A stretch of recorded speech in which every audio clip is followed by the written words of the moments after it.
Voilà, bonjour et bienvenue, fidèles amis téléspectateurs de partout. Où vous êtes en train de nous suivre.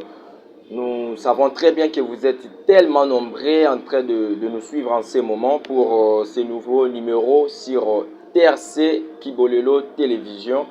Donc, masolo eze belé ya kobeta lelo ndenge ka to mesana na bino na masolo ngo kande to betaka. Voilà, aujourd'hui tozo lobela ministère ya Papa Simon Kimbangu. Voilà. Dans la première partie, vous avez suivi comment Papa Simon a vécu du côté physique, Abotamaki wapi, famille na ezalaki nini et tout ça. Mais aujourd'hui, on parle maintenant du côté spirituel. Donc, bato ebele balobelaka Papa Simon Kimbangu sans pourtant bae. Tout les lots a comment couper sa version a fait sur la vie spirituelle ou sur le ministère de Papa Simon Kimbangu, tout simplement parce qu'on n'a pas eu assez de gens qui pouvaient nous expliquer clairement sur le ministère de ces derniers. Voilà le pourquoi tozalina moko ya ba kimbangiste pe mosali ya nzambe kata lingomba ya ba kimbangiste bokoyoka akolimbolela biso vraiment ma etali vie spirituelle ya Papa Simon Kimbangu tope ministère na mobimba bisika abandi yango bisika azweli vision ndenge a évolué ti na suka na en tout cas bozala très attentif parce que révélation ko bimeze belé parce que bato belé ba histoire vraiment ya Papa Simon Kimbangu te mais to benga ka evuluzi to benga ka prophète na biso ba indo sauveur nzambe tout ça mais par ignorance bato ebele balingaka ko ignorer existence nae lokola mosali ya nzambe to pe nzambe ndenge ba fidèle ya église kimbangiste balobaka. Pour ne pas monopoliser la parole na kopesa directement maloba na invité na nga na mokolo lelo mbote pona to bandelongo na bino. Bonjour. Bonjour papa journaliste Jonathan. Merci pour la invitation honoré biso ndenge oyeko répondre na kosepela obanda ko se présenter brièvement pour que bato bazwi yo lelo ba comprendre yo pe ba eba yo pour masolo to ngito beta lelo. Merci na se présenter ngai nazali mondimi to musali na kata eyamba ya Papa Simon Kimbangu. Ye zakuna diacre. Nazali président provincial ya Solidarité Rateliki et nazali acteur na cinéma Koka Graphie oyo ya toujours sala ba film ya Papa Simon Kimbangu pona ko lakisa na mokili ba histoire ndenge yango oyo ya sala peut-être yoka ka bato mingi bazolo ba sur Papa Simon Kimbangu mais il n'est pas de maison mais azolo ba histoire oyo ya yebité. Alors faut que ça histoire faut la mieux placer na kati ya ndako nde oyeba histoire tata na yo abotamaki wapi akolaki wapi nini oyo ya salaki. Okay. Yango wana tolekaki na synthèse ndenge na kotelaki na église lelo tozolobela sur ministère ya commencement ya le 6 avril. D'abord le 6 avril ezali le jour oyo ya banaki musala misala nini asalaki mokolo banaki musala na butu oyo akutanaki na nkolo Yesu bayokanaki nde atindaki mwasi na ye. Voilà, s'il te plaît, papa, au simba place wana po il faut te préciser opinion o ezolanda biso ba imboka o bazali boso habitando ke baza kotala biso na moment o esengeli déjà d'entrée de jeu ba ke papa kanza o azali boso na biso apa ya kozala homme de Dieu aza cinématographe donc aza mutu moko aza ko maîtriser histoire ya ministère ya Papa Simon Kimbangu parfaitement bien. Donc, je pense que à quoi répondre na ba tante na bino par rapport à ba préoccupation, ba question, ba suggestion na bino oyo bo pesa ki biso, je crois que nae elongo ba makambo nyonso tout et kozala décortiquer pour to ko simba nyonso sauf rien sur la vie spirituelle ya Papa Simon Kimbangu. Awa tozo banda histoire à Papa Simon Kimbangu na ministère ya le 6 avril. Il faut tozala précis pour na bateau bazolanda ba comprendre biso maloba na ngam na papa. Le 6 avril était le commencement ya ministère ya Papa Simon Kimbangu et loko ni na liboso salaki na butu le 6 avril na boyoka na bango na Christ otobengi nkolo Yesu bayokanaki ke lobi le 6 avril c'était un mercredi nde yango wana oyo abandaki ministère na ye mosala nini ebandaki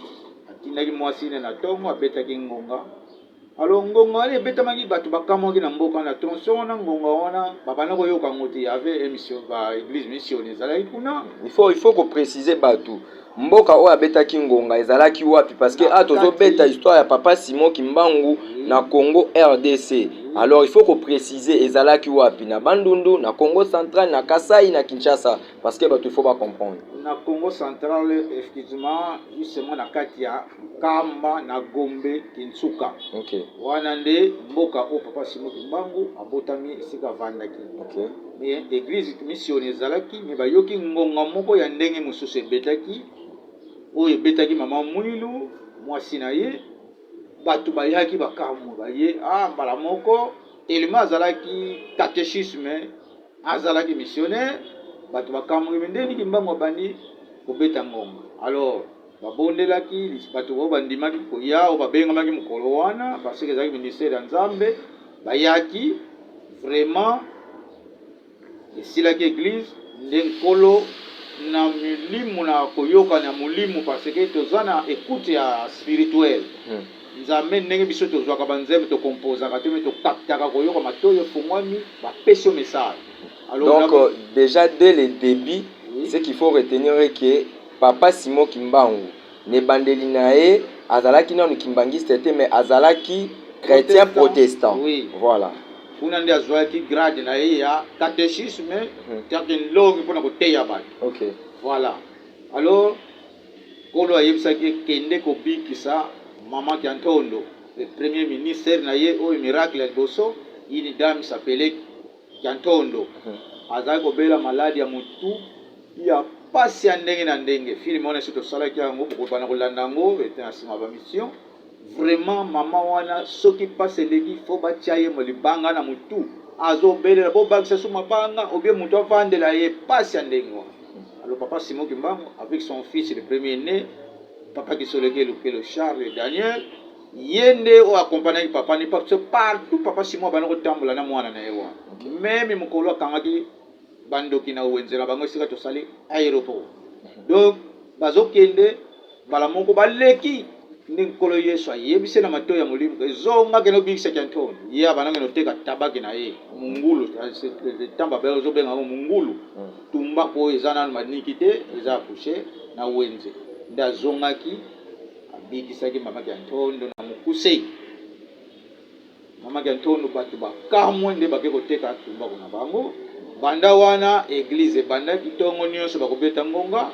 bato bazia kosambela sima kosambela bato oyo bazaki na misala mabe toloba lokola en général bandoki to ba sorcier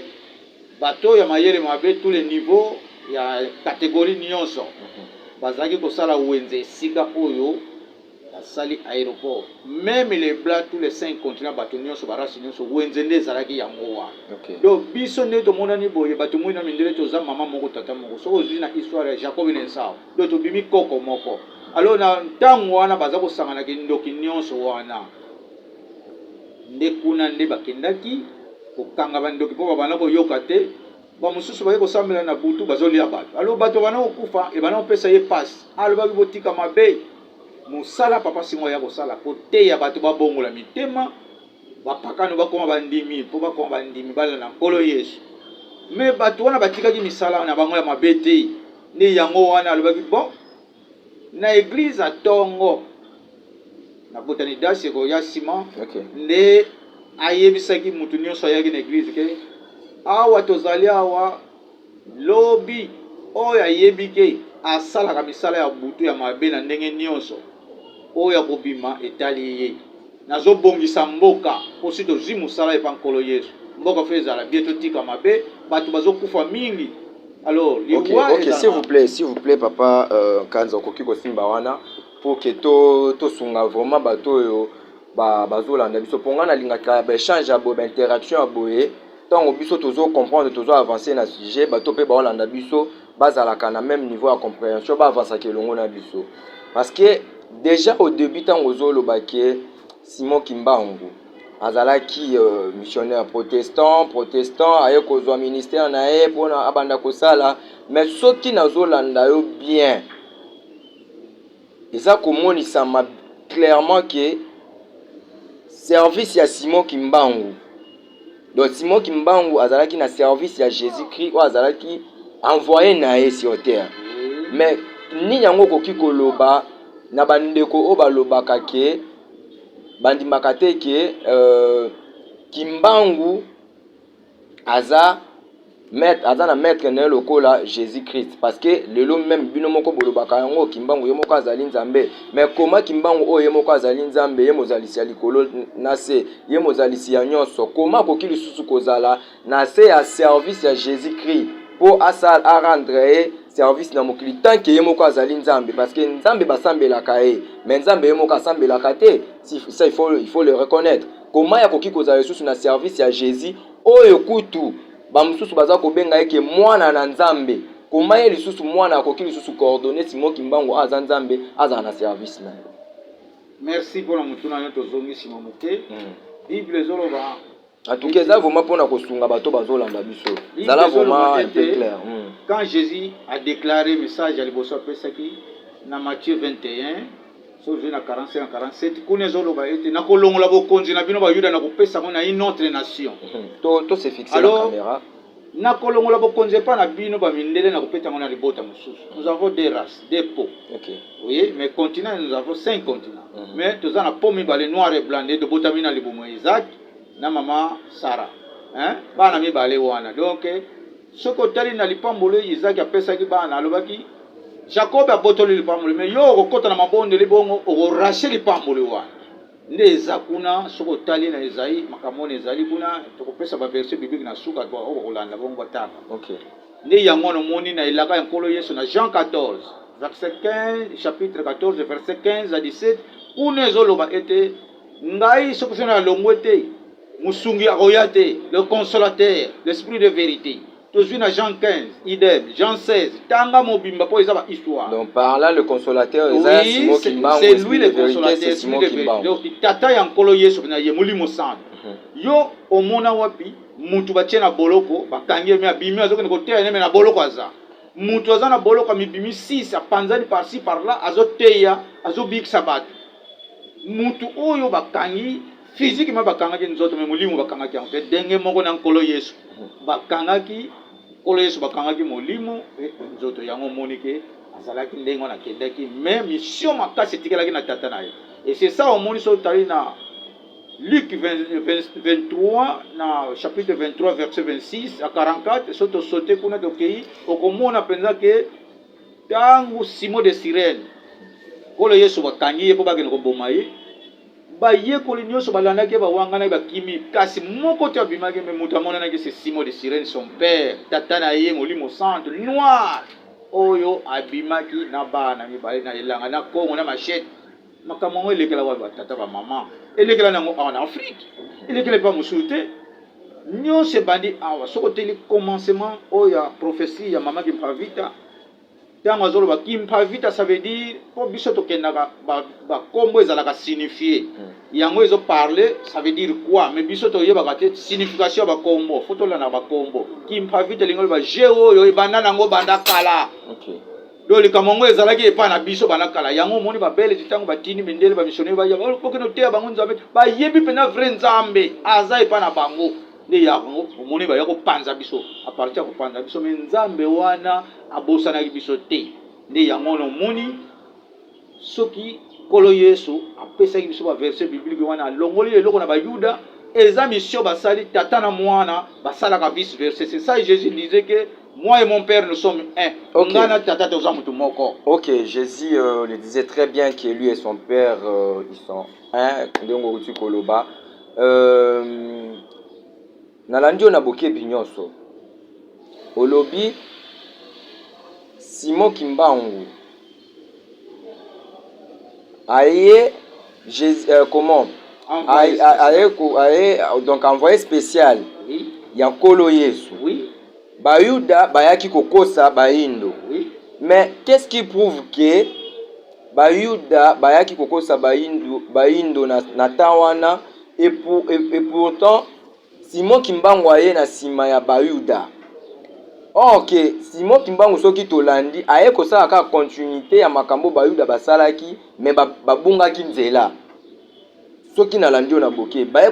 kosala ka continuité ya makambo Bayuda basalaki mais babungi nzela parce que même ka ba verset biblique oza kopesa biso oyo bosaleli oyo oza kopesa ba référence à Simon Kimbangu yango pe kaka oyo Bayuda basalelaki na ba Bible na bango. Même ka ba exemple oza kopesa biso yango pe kaka ba exemple ya Bayuda basali nini basaleli na histoire na bango. Différence wana vraiment ya Nzambe ya Baindo na Bayuda eza na niveau ni tokoki komona yango nesika nini po to comprendre que oui soki oyo eza ko exister boye c'est parce que différence eza na niveau. Parce que là nazomona ondire neti bino nyonso tout boza kokumba na kaka na idéologie moko leader na bino principal eza kaka kolo Yesu mais boza kokabwa na kaka ndene esaleli makambo.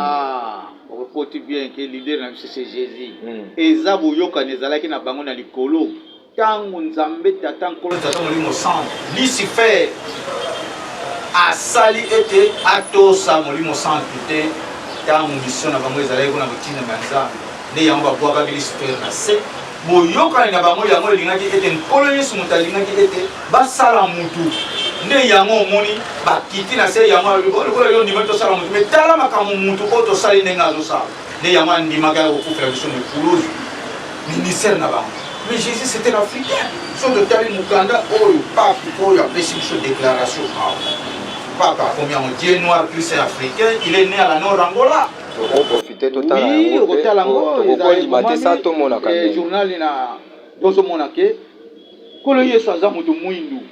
Donc boyokani na bango yango le salaki ete ye akufela biso po yene mutu andimaki ko basala mutu. Yango batindaki ba yo moko na kufela ye. Alors na ministère na bango Dieu est juste. Nzambe mutu azobimisa tous les races parce que balobi que l'Afrique est le berceau de l'humanité. De commencement. Sikoyo nani yo mutu mwindu mo te tozobota barasi na bandako ya ndenge na ndenge. Yo sokona mundela boti mutu mwindu. Mundele na bota mutu mwindu mais bito tozobota barasi nyonso mindele batu mwindu biso tozobota. Même les asiatiques baza bandeko na biso mwana kan. Noa ko mwana Noa kan ya liboso. Yene mutu boti ba Japon ba asiatique. Race wana mais kan c'est un noir. Pourquoi boti ba rouge wana? Vous avez que biso ne tozo sala tozo transformer ba race nyonso do Nzambe aza mutu mwindu pape a déclaré mokonzi to yokela ka ministère journal yango okutanga ngo bongo mona message ni na pesa na biso ba africain tango alegaki na Kenya kuna na ba Burundi ni tout ça vous avez alors est-ce que papa quand okoki kota la caméra oui o lo bana ba bazolanda OK o confirmer que Nzamba za mundele. Non. Nzamba za mundele te. Na kanisa so totali mikolo kana ba réseaux sociaux, kuti malakisaki le vrai photo ya Jésus-Christ. To mona ki pe boko ta mingi mi wo mona même croix na ye ba tie bazokumisa bazoko honorer ba tie croix na ye Jésus na croix. C'était noir. OK. Mais na Tosimba wana s'il vous plaît. Oui. Parce que eza question moko eza piège je sais le pourquoi na tunu yango na sens wana. Na tunu yango bongo pona nini? Parce que soki tozota la Bible, ponga pe na zwakata na kotanga Bible hein. Na bien que na kobosa na verset, mais je crois il fait ça na Jean. Et si la Bible eza koloba au commencement était la parole. La parole était avec Dieu et la parole était Dieu. oui. Donc, ce qui te comprendre très bien, Bayuda oyo, bayela kibiso liloba, bayela kibiso losambo, bangonde bazalaki na Nzambe parce que bangonde bazalaki na commencement. Parce que ceux qui bango bazalaki na commencement te, bakokaki kozala na liloba te, pe bakokaki kozala na Nzambe te parce que Nzambe azalaki na liloba. Alors, mutune ezali tango écriture eza koloba ko commencement était la parole et la parole était Dieu. Kimbangu na ministère nae na ministère ya baindo nyonso bazalaki wapi po bazwa liloba wana te ekende na ne pa bayuda sima bango baya koya sima pona koloba ke liloba oyo bango bazana bayuda bazana ngo eza ya lokuta te oyo bango bazoloba nde yango nde bosolo. mon frère journaliste Jonathan makambo ebandaki nango awa nalobi ke nazongisi mo nalobi ke mpona nini balobi l'Afrique le berceau de l'humanité soki moto ya liboso azalaki bongo moto asalaki bango azala couleur nini c'était noir alors tozalaki na tour de Babel oyo babengi mbanza Congo kuna ne nimi bato bazala kosangana bazalaki kosala makambo mabe tellement makambo mabe oyo balobaki tour de Babel oyo bazotonga ndako molai ezalaki ndako molai te tozwa biso misato awa ili boza bino mibale na nga mais tobanosala réunion moko ya mabe ne nzambe amoni te bato mabe ezocontinue omoni numéro yende wazalaki lokola chef ya ntango wana ya bato moni mokili ye monene so totali dans les années 21 mokili ezalaki lokola boye te na bitalaki sasa ndenge biso toye bapapa na biso bakomelaki na Kinshasa il y avait un petit pays il y a un petit village et tout ça kitambo mais lelo lokola tobotani lokola bamabata lokola basoso ozomona ke sikoyo makambo na makambo ezo changer yango wana na ntango wana bato bazalaki esika moko komona mwa village moke na ntango wana bato bazalaki ebele te nde nzambe achangeaki bango minoko nde soki olandi tour de Babel eza nde biso bato bayokani mibale balobi français bakei na bango na Europe epuis bato mpo baya kobotama eyaki nango nsima nde tosali tour ndenge bana ezalaki basalaki tour ya jour moko bakosala mpe basali 40 ans peu 430 ans tourner place moko donc nzambe ministère ya nzambe eza très compliqué mais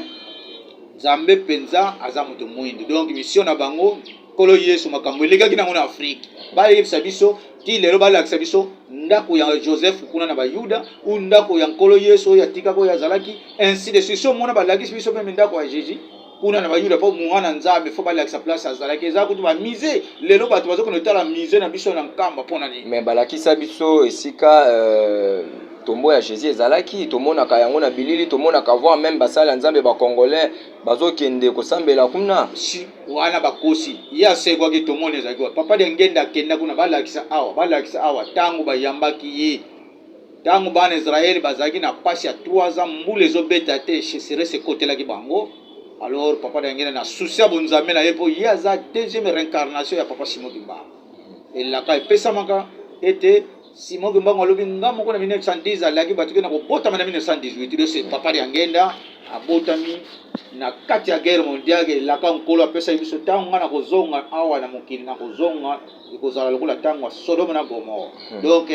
bango banzambe bazongelaki biso susu na kati ya guerre mondiale ndenge tolobi oyo makambo wana kuna tokoya koloba ngo mpo ezalaki matata ekoya nsima donc ntango ya ke na Israël bango nkolo yesu azalaki mpo na bango ndenge nini bazwa etumbu ya 3 ans mbula ebeta te moto akende kofongola makambo wana eza papa Diangenda balobi yo mpenza toyebi tata no bien toyebi ye bien yo soko oye na bavantire awa okokota te mais avant kota na Israël biso awa mbula ebetaka te pendant 3 ans soko ofongoleli biso lipata nde okoti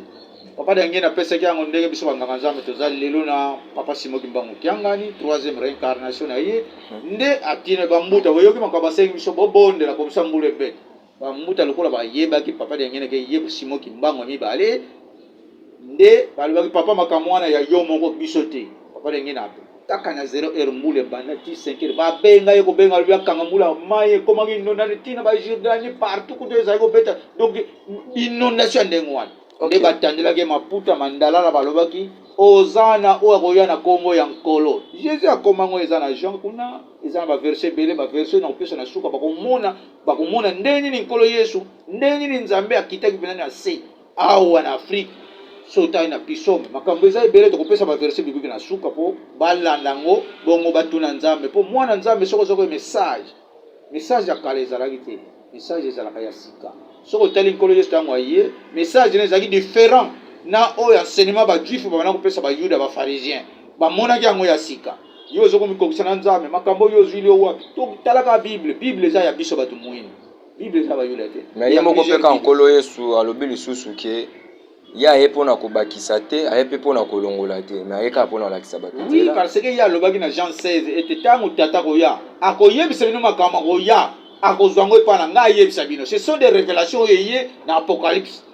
soki otali na apocalypse kuna na Jean 16 pardon okomona barévélation parce que nzambe soki atali mpasi eye achangeaka fréquence pourquoi bayebisa bana Israël ke bokozwa botumu na Abraham ke libota na yo okende bobumu bakokota 40 ans mais matabisa 30 ezalaki wapi mpona préparation ya Moïse va préparer Moïse pour abimisa en Israël. Et nous aussi, nous avons une préparation depuis 21. Papa Simon Kangami, or article la biso Trinité. Biso le baka 3 égale 1 donc. Papa Simon Kimbanga 21, yé molimo centre. Papa Diangena 18, yé molimo centre. Papa Simon Kimbanga Kiangane na 51, yé molimo centre. Na la kali sous Simon Kimbanga na boloko était basi abana na ngé. Papa qui solo que papa de lunga papa de ngena oya kozana zemi bango nyoso kozana baze ko kobota mwana mobali nga Simon Kimbangu na ye tozana ye azo yebisa biso polele ye ne mutu akoya ko libérer sikoyo suka pasi biso bato moyi soki to ndimeli so to ndimeli te biso bato moyi to kotika la kabo. OK. Voilà, merci ndenge na nosebino de le début que émission ba révélation et kozala tellement ébélé alors et c'est vraiment bopesa mato iboyo ka pour comprendre de quoi il s'agit. Je crois Moussali Nanzambe Papa Nkanza aza clair et ouvert aza koloba onyo surtout esengeli aloba bimisi na ba vérité belé oyo to satandaki nango te voire même ngai pe lokola bino na yebaka ke tour de Babel ezalaka ndenge toyebi toyoka mais toyoke bimi na Mbanza Congo. Oui, c'était Mbanza Congo donc eza nango na Afrique na Congo en plus na Congo central. Donc ozomona ke ba makambu ezobimebele. Je profite en passant na pesa bambote belé na masa nanga Harvey Lubula. Président Harvey Lubula en tout cas yayo yango yo nazana Papa Kanza awa nayebi koza kimbangiste oyebi pe histoire ebele na makambo etali Papa Simon Kimbangu moment yango ya ko profiter o éclaircir po opinion na histoire ya Papa Simon parce que bato ebele bazana boyebi te na histoire ya Papa Simon toyoka kango bato balobaka ke non soki lelo bato ba continuer ko tâtonner na histoire ya Papa Simon Kimbangu parce que Simon Kimbangu n'a pas étudié 70 ans, Simon Kimbangu n'a pas écrit. Donc, et si il y a histoire, il y a solo, il y a Papa Simon Kimbangu, et ça a été. Donc, le coup là, tu Papa Kanza, mon corps, il y a serviteur de l'église Kimbangiste, il y a un autre monde qui a posé des questions surtout possible pour tous éclaircissement dans l'histoire, dans le ministère, il y a Papa Simon Kimbangu. Alors, homme de Dieu, je crois que au koloba liloba moko na ngai parce que au contredire ngai te lelo bato ebele balobaka ke ti lelo mission ya Simon Kimbangu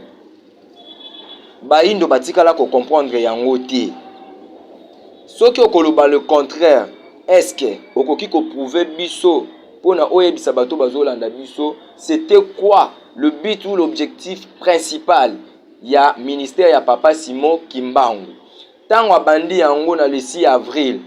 na esika oya suka kipona akufa atika ki ministère na niveau nini et puis bato nyonso tout o baye ko sala relève na na sima bakomi na ministère na niveau nini est-ce que développement ezali tozaka na bulu yeki développement ezali parce que biso Simon Kimbangu akufaka te ye azana ba réincarnation ndenge Bible komeli biso na mukanda Jean kuna sotali Élie c'est Jean-Baptiste on a mission na yesilaki te et soko tali na mukanda ya Esaïe 59 na nzela moko na chapitre 59 verset 21 una ezoloba ete liloba etikala na mokitana na pesi bino ba maloba oyo baba kitana na yezalaki papa ngena yenda yeko bana siko ko continue mission asali église kotanga Papa Simon Kimbangu église ezalaki te bazo ko kanga bango ngomba yeko bima na 59 papa ngena tango sisi musala na ye na Lubumbashi po azaki secrétaire ya gouverneur na lerwana nemi tango ekobaki azwi ministère na ye ayebisi mindele ke tango ekoki na sala musabi yangenda sala musabi tatana ndenge bana ko salela mba pesa ki nzela ndito zwaki bosomi alingo ebimaki lelo papa ngena ke etikalaki na papa ya lunga na nkolo papa ya lunga na ke atiki yango na Papa Simon Kimbangu kiangani na verset biblique na pesa boko mona ndenge a détailler ba verset biblique kuna to ko pesa ba verset na suka bongo batanga boko mona ndenge mission etikalaki alors mission Papa Simon Kimbangu ministère silaki te abana ko continuer ko sala même azaki na prison abana ko continuer ko bikisa batu même ba esclave oyo bato be yango ba nkole bato bakangama na bakendaka kuna même tango Papa Simon asekwaka avra kokuna manena Lubumbashi akena komona na lowa kuna epa bayekoli bazali ba mama Mikole ba papa ndangi ba pasalisi ya liboso ndenge biso toza basalisi lelo na tango ya Papa Simon Kimbangu kiangani amona nena bango avana nena bango 9 jours en chair kutu kuna ese soko landi bato ese bayibi baboma ye combien de fois pana bango ko boma Simon Kimbangu boya zoteya babomi ba chena broi ba ke kunda donc ba place ebele babomi bakangi ba chena boloko sibi mbango na tongo ba ya kotala bo Kimbangu atikali ye moko donc ministère Nzambe moko te yango nkolo ayebisa biso na Jean 14 ete tangu tata ko ya ko sala ko leka ye ministère oya Simon Kimbangu na lelo tozana ye mokili bo sosola ba mindele ba yebi ke tozana ye biso ne bato mwini to tuna kate soko yoki likambo kaka mbala moko agir mabe ko contredire te mundele ba yebi ke Nzambe aza awa na RDC to la naka papa ye awa do zana diamant makasi awa diamant ngwezana si likambo na biso yo ministère ya biso mutu azote ya bino likambo etalike botika mabe bo sala malamu wana mutu nini si afaza na Nzambe Simon Kimbangu aye ko te ya biso to tika mabe to sala malamu papa denge na tei biso to tika mabe to tika ba loge ba science ba donc tous les bakisi ba manette nyonso ba bac ya magique ba chaînette magique ba niveau nyonso ya science to tika beto landa kaka Nzambe kuna nde to zabo moya seko mission ba yelaki yango ba Nzambe ba kitelaki na se yango yoke nkolo zoloba ba yekoli bali kolo alobi ngafona kende yango ekoki alobi ozo kende wapi alobi fona kende alobi siko yo kende tikeli biso na alobi to sambela ndenge nini nde yango tikela biso notre père qui est ton reine vieux reine yango ezali ni yango na ba papa bakitaki ba yesiko na poso mwini po elaka pesa mingi na nkolo Yesu na kolongola eloko mutu epai na bino na pesa na ibota mususu babimisa na ngombo ezani biso ba yini to bimisa mbumbu talaka yo moko mon frère Jonathan kotaka balabala moko tanga ba église oza komi d'église mais kene na Europe okomona église bato bazate komona ba mpaka kaka muke bango kuna donc ba yebi kesi bazwa alors tango o bango bazwa eloko bazwa na Jacob ezaki mayele mabe ya mama papa penza alobaki o mais o lokola nzoto esao même ngongo ya Jacob mama nde oyo alukati biso lelo oyo tomona pasi oyo sino likabo nyonso ezalaki bandeleza ya biso bayindu po tata Nzambe aza moyindo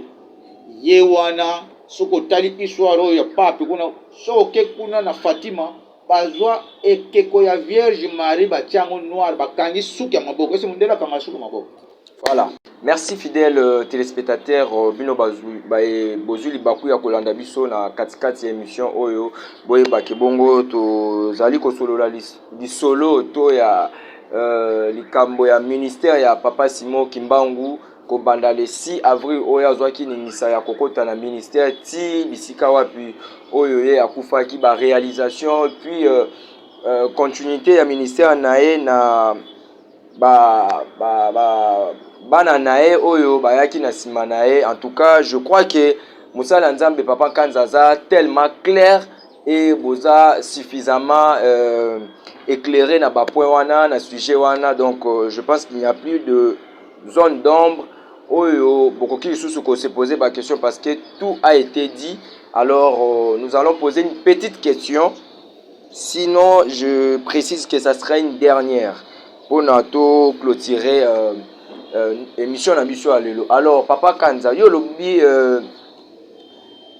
Simon Kimbangu ya misatu yende akoya kosala continuité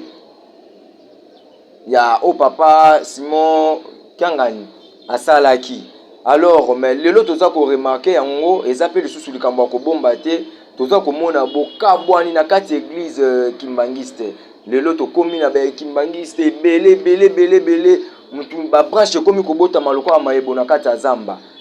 Est-ce que continuité wana vumeza ya malamu to lelo mutu na mutu akomo memela ngo est-ce que makambo kopi bikonda to ni yango ememi bokabwani na kati ya église kimbangiste? Merci journaliste Jonathan. Omoni biso tolobaka loba ya kala loba ya si tozongi na bana Israël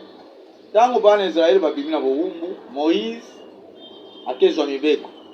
ezalaki matata tango atikalaki baron bana Israël basalaki ekeko ya mwana ngombe po basambela tango Moïse aye kokuta makelele kuna bato bazosala bigenga na bango bazosambela ekeko wana ngombe Moïse apwakaki mibeko na mabele e bato wana o bazalaki na ngambo wana mabe bandimelaki so Moïse te bakendaki lubwa ezalaki gigi biso pe ngomba tango papa Simon Kimbangu kiangani azili ngomba tango bokeya papa ya ngenda ntango nkolo na boyei na mibale papa de alunga na zwi église bato kaka ndenge bazoloba ndenge olobaki ote Simon Kimbangu atanga te na ministère na ye bayebi de alunga na mpe atanga te nzoka bato baleki biso mayele alors bamonaki okoto azalaki na mboka bato oyo bakoma kosala on n'importe comment balingi bakozwa bana bapapa bakotambola na baeglise kosalisa bansani Jérusalem nkolo alakaki biso ekotongama te. C'est ça papa Simon Kimbangu avandisaka les anciens ndenge tozoloba lokola bafarisien oyo biso tobenga bambuta ya lingomba ete lingomba ezotambola so bien te bambuta mosusu to bato mosusu bazomema bana na nzela oyo esengebeli te lingomba esengi eza susa eza na ordre nde yango wana mibeko ebimaki ete totambola oyo tokotisi ya mabe tobimisa parce que na lingomba mormo ntango tata akufi mwana azwaki lingomba biso obalaka mwasi moko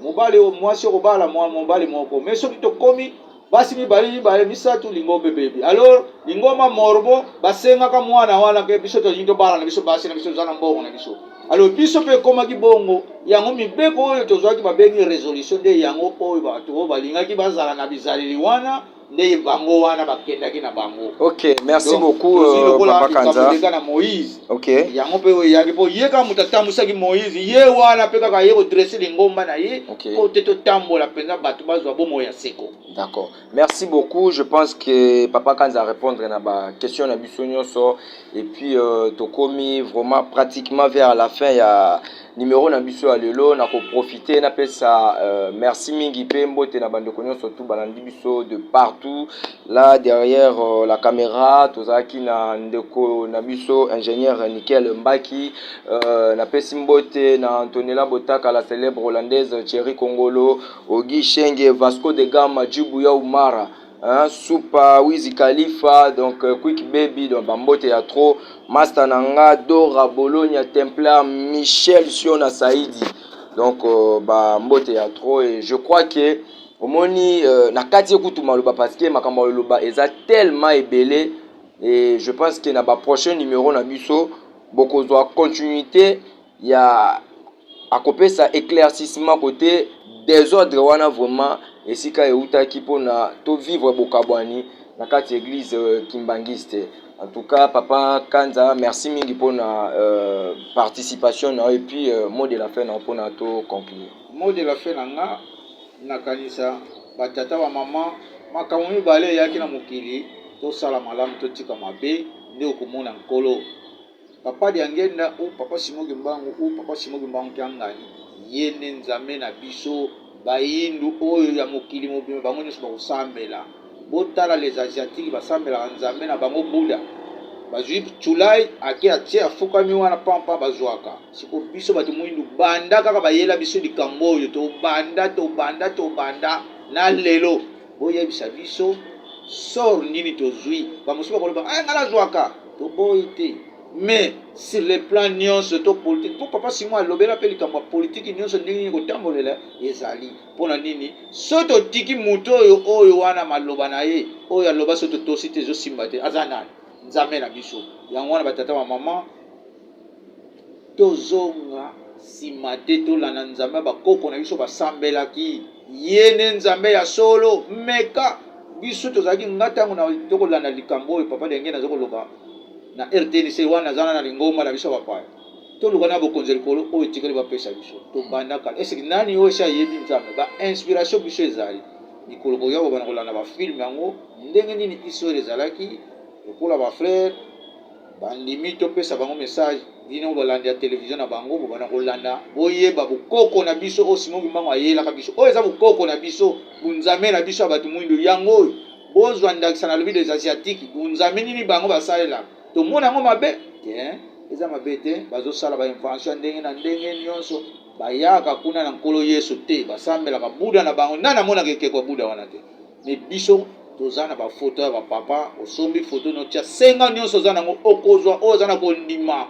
c'est ça Jésus alobi mon peuple perdu par manque ya connaissance tozangi connaissance alors connaissance yango topesi bino tozongela nzambe oyo ebimaka na 1921 ye ayaki kobikisa mpe koteya bato ministère nkolo Yesu asalaki ye na tata alobaki toza motu moko nde tokoyeba ye na nzela wana voilà oyo nazalaki nango napesi mbote na balandi na nga nyonso oyo boyebi nga na oyo boyebi nga te nsima bokomona biso na ba film bolanda histoire na biso po biso to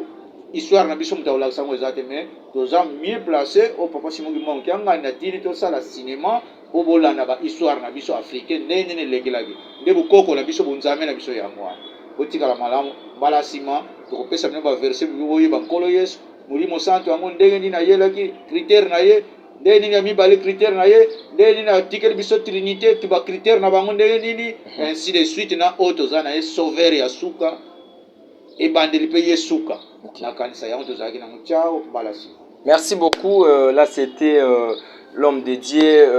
Papa Nkanza, en même temps serviteur, en même temps